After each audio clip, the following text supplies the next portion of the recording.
how can you talk to Dutch citizens in 48, a few years after the war, and tell them it would be a good idea to collaborate and to form new friendships again with Germans. That's a challenge that I was particularly interested to see how the Marshall Plan approached this.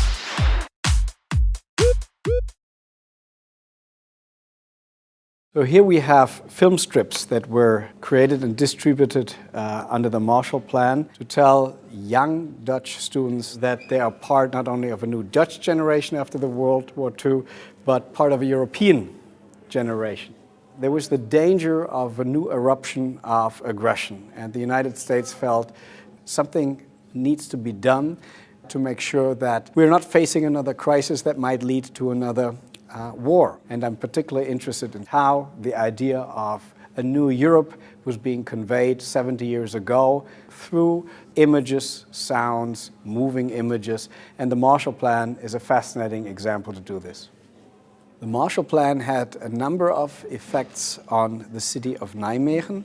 The library was destroyed, and it was through American aid and American money that the library was being rebuilt, not only from the outside, but also from the inside. United States donated 30,000 books to the library, so it was very fitting that we would start this exhibition in the library of Nijmegen. And this is one example how Nijmegen benefited tremendously from American help. I just got a nest egg. You don't need... Why a Marshall Plan opera? That's a good question. First of all, I think music is a key to open up people's hearts and minds. Music crosses borders, people respond to it. It's interesting. And it's written in English, and we translated the text into German. It's a world premiere of the only Marshall Plan opera that I know of. It's in great humor, it has a satirical dimension, and it's fun. So I think that's a perfect vehicle to make us get interested in the Marshall Plan again. What Jean-Claude Juncker just recently said in the European Parliament, Samenwerk, samen sterk. And it's a message that is 70 years old, and it hasn't lost anything of its value.